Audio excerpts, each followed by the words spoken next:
الله وبركاته يا اجمل اخوات ومتابعين في الدنيا. هنعمل النهارده وجبه جميله ومعظمنا بنحبها. هنعمل مكرونه القواقع دي، هنعملها بالبشاميل مسلوقه سلقه كامله، ما بنستغناش عن الميه المغليه بتاعتها، ما بتترميش. وهنعمل اخدنا هنا كانت فرخه اتغسلت واتقطعت واتبلت بالبصل زي ما انتم شايفين والطماطم. خدنا منها الصدرين اهو، عملنا منهم الشاورما واللبن مغلي، وهنعملها بالجبن.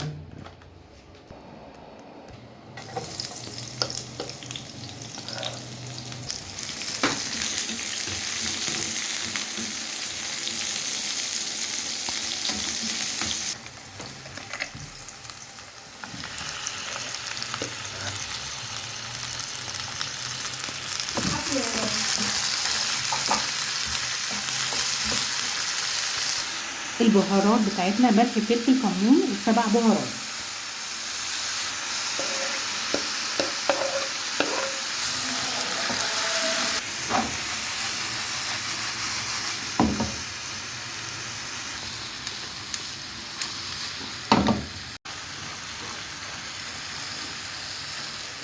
شوية مية صغيرين تتغطى وعلى نار هادية.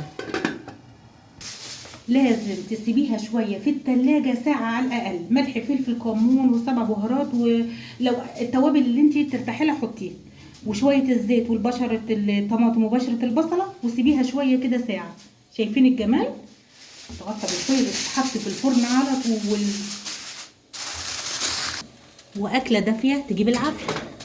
على ما الفراخ تستوي هننزل ب4 معالق من الدقيق. لازم يتنخل الدقيق كده 3 4.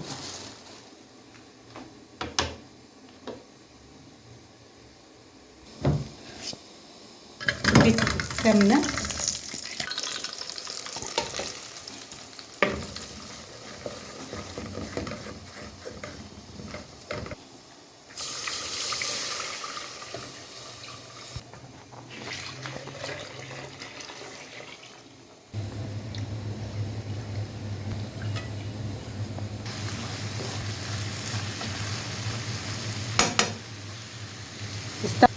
استوت معانا. هننزل بالفلفل الاخضر او الالوان،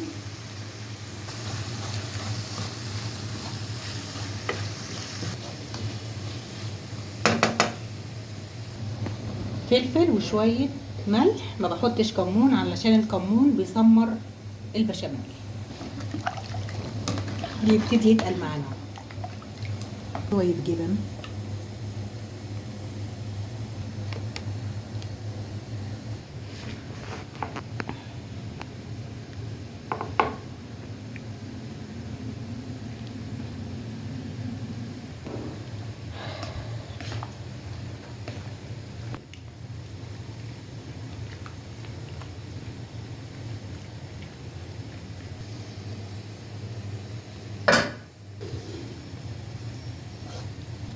بصوا الجمال ده.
يا رب تعجبكم، وما تنسوا لايك وشير.